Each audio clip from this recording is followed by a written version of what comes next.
Qu'est-ce que l'ASD, Anti-Slut Defense, c'est-à-dire la peur de passer pour une fille facile? Bonjour à tous, c'est Fabrice Julien, coach et auteur, expert en séduction et bienvenue dans cette première vidéo de la 3e édition de la semaine du dragueur.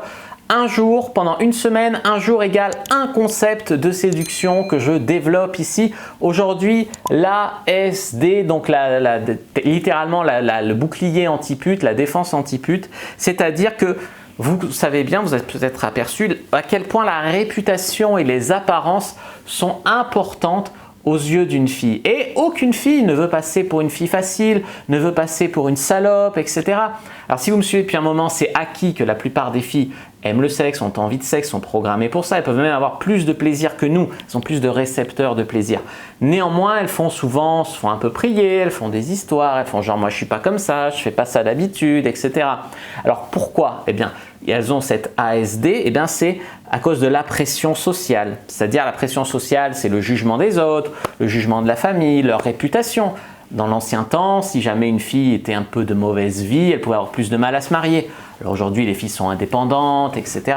Mais il reste socialement des traces de ça, des traces de cette peur de jamais rien trouver personne si on est un peu trop, ça se sait trop qu'on est un peu trop coquine, quoi. Les mecs vont te trouver sale, voilà, etc. Donc il y a vraiment cette pression sociale. Et puis il y a aussi entre copines, alors tu vois, par devant c'est waouh ma chérie, machin, mais par derrière c'est oh ma connasse, et puis elles se racontent des petites saloperies les unes sur les autres. Les filles peuvent être terribles, terribles entre elles. Les personnes qui font courir le plus de rumeurs sur les autres, qui disent le plus de saloperies, qui font baisser la réputation des concurrentes, c'est souvent des femmes, des rivales, des copines un peu jalouses, un peu frustrées, ou même qui veulent juste descendre une concurrente. Et donc vraiment il y a une concurrence entre filles qui fait qu'elles n'ont pas envie de passer pour des filles faciles, parce que si elles prêtent la joue, il y en a plein et qui elles tendent le flanc, qui vont faire courir des rumeurs, qui vont descendre leur réputation, etc. Donc qu'est-ce que vous pouvez faire pour coucher avec plein de filles malgré le fait qu'elles ne veulent pas passer pour des filles faciles? Un, c'est la discrétion. Déjà, vous ne devez pas créer sur tous les toits la liste de vos conquêtes, avec qui vous avez couché, comment vous faites ça, etc. Il y a beaucoup de mecs, déjà c'est connard de faire ça, c'est être un connard. Mais en plus, il y a beaucoup de mecs qui ne se rendent pas compte qu'en faisant ça, en se vantant de sa vie sexuelle, eh bien, on se prive d'autres coups. Alors effectivement, vous allez dire, mais toi Fab, tu es blogueur sur la séduction et la sexualité, tu as raconté plus de 200 filles avec qui tu as couché dans des field reports, c'est-à-dire des rapports de drague de terrain, mais je les ai toujours anonymisés les filles, j'ai toujours changé le prénom, j'ai toujours, tu vois, quand je racontais mes histoires, pour qu'on ne puisse pas les reconnaître, donc il y a un certain respect derrière. Et puis tu vois, moi, c'est de ma position de youtubeur, etc., il y a des filles qui viennent vers moi parce que effectivement elles me voient sur YouTube, elles me trouvent mignon, voilà, elles veulent coucher avec moi parce que voilà, j'ai un certain statut social sur YouTube. Voilà, ça fausse un petit peu le truc à ce niveau-là. Le fait de parler de sexe, ça les excite, mais la plupart du temps, la discrétion, vanter la discrétion, ça vous aidera à pécho. C'est-à-dire, par exemple, si elle vous interroge sous forme de test, est-ce que avec ton ex ou est-ce qu'avec elle, tu as fait des trucs, ou est-ce que tu l'as baisé celle-là, ou tu vois, elle demande ça, il ne faut pas répondre, il ne faut pas le dire, parce qu'elle va se dire, s'il raconte des trucs sur elle, il racontera des trucs sur moi. Donc, à ce stade, il faut être respectueux. Ensuite, mettez l'accent sur une connexion cérébrale, c'est le deuxième tips. Vous verrez beaucoup de femmes, par exemple sur Adobe, c'est un truc que je vois souvent dans leur profil, beaucoup plus à la recherche d'une connexion cérébrale, quelqu'un avec qui il y a du feeling. En fait, ça veut dire quoi? Ça veut dire qu'elles veulent mettre en avant une certaine connexion cérébrale plus que sexuelle. Comme nous, elles ont envie des fois d'un coup d'un soir, d'un mec comme ça, mais elles vont toujours dire oui, mais il faut qu'il y ait… Et des fois, elles s'en persuadent, et des fois, c'est vrai d'ailleurs. C'est comme nous, tu vois, il y a des filles, on va coucher avec une fille, ça va être un peu froid, il n'y a pas vraiment de feeling. On sera toujours un peu content d'avoir couché avec elle, mais voilà. Elles ne veulent pas sentir ça, elles ne veulent pas avoir des regrets. Et puis aussi, elles vont plus dire qu'elles élèvent un peu le sexe à un autre niveau, tu comprends? Elles, c'est du cérébral. Et moi, je vous dis de dire à une fille, mais moi, je cherche quand même une connexion cérébrale, tu prends les devants là-dessus, ça va faire vraiment une différence, parce qu'elles partent toutes du principe que les mecs sont des morts de faim, qui pensent qu'à leur cul, hein. Donc, mettre en avant ça, ça va vraiment vous sortir du lot. En troisième tip, ce que je veux partager avec vous, c'est ne pas la juger.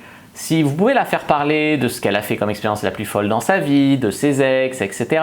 Quand elle vous dira, je sais pas, qu'elle est allée en club libertin, qu'elle a fait une partouze dans sa vie, il s'agit d'être compréhensif, même de lui dire que vous avez déjà fait pire.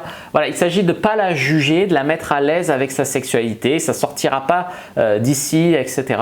Et ça va vraiment, avec un mec, se sentir pas jugé. Ça va l'aider à davantage se lâcher avec vous, davantage révéler son côté coquine avec vous et c'est exactement ce que vous voulez les amis. En 4, les amis, c'est faire des routines carpe diem. Les routines carpe diem, ça va être par exemple dire certaines phrases, raconter certaines histoires qui vont faire comprendre à la fille que voilà, carpe diem, on n'a qu'une seule vie, on peut mourir demain, il faut profiter, il faut jouir, etc.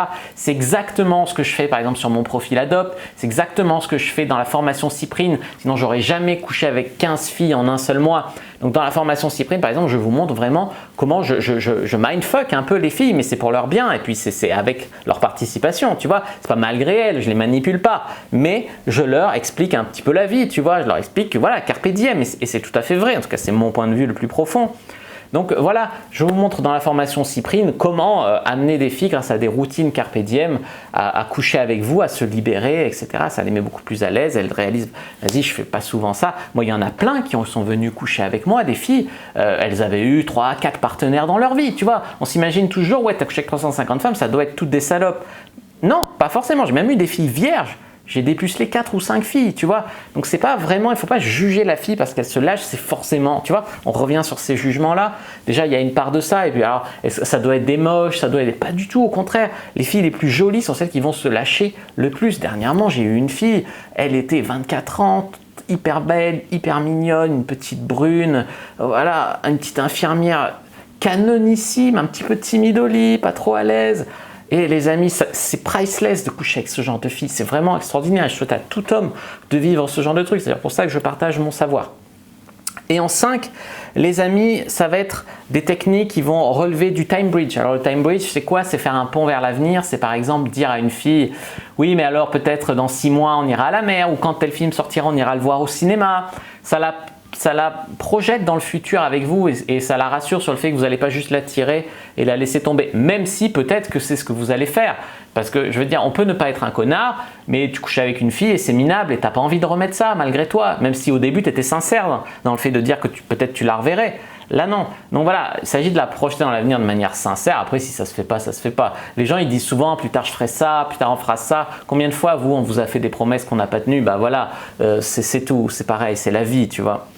Et le concept d'isolation aussi, c'est-à-dire pourquoi la plupart du temps j'accepte de voir les filles qu'à un rendez-vous près de chez moi, que tous les deux, jamais avec leurs copines, jamais avec mes potes, jamais quand elles ont un truc à faire après ou avant, ou idéalement faire des rendez-vous directement chez moi ou chez elles avec une bouteille de vin pour coucher directement avec elles. C'est très important d'isoler les filles pour qu'elles puissent se lâcher loin de la pression sociale, etc.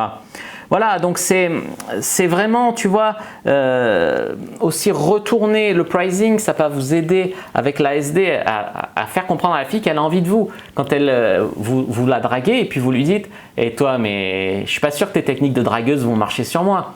Tu lui fais comme si elle te draguait, tu vois, et ça lui retourne un peu le cerveau, on va dire. Ça la fait comprendre qu'elle a envie de vous draguer elle aussi. Et donc à partir de là, les amis, eh ben, c'est différent. À partir du moment où vous n'êtes pas celui qui supplie, qui veut coucher avec elle, et elle qui fait « est-ce que je vais céder, machin ?» À partir du moment où c'est elle qui se dit « ah mais il me plaît, j'ai envie de faire des expériences » ou « ce mec me plaît particulièrement », là, le rapport de force, on va dire, est différent et la fille va plus souvent se lâcher. Mais la discrétion, c'est très important. Le fait d'avoir une connexion cérébrale, le fait de ne pas la juger, faire des routines carpe diem, la projeter dans l'avenir et l'isoler. Et puis retourner en faisant en sorte qu'elle ait conscience qu'elle vous drague au moins autant que vous la draguez.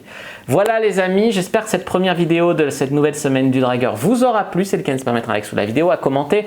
S'il reste des questions, je répondrai avec grand plaisir. Vous abonner à la chaîne, activer la cloche pour ne pas rater les prochaines vidéos. Me suivre sur les réseaux sociaux, Instagram, Twitter, Facebook, etc. Rejoindre le groupe privé, la communauté de la Cyprine sur Facebook. Télécharger le guide gratuit dans la description de la vidéo. Et bien sûr, vous abonner à la newsletter pour ne pas rater l'invitation à une conférence que je vais faire, une conférence en ligne en direct dimanche en fin d'après-midi. Je vais vous faire une conférence en ligne, donc inscrivez-vous bien à la newsletter pour recevoir l'invitation. Vous pourrez me poser toutes vos questions sur le game, la drague, la séduction, etc. Moi je vous dis à bientôt et que le dieu de la séduction soit avec vous les amis.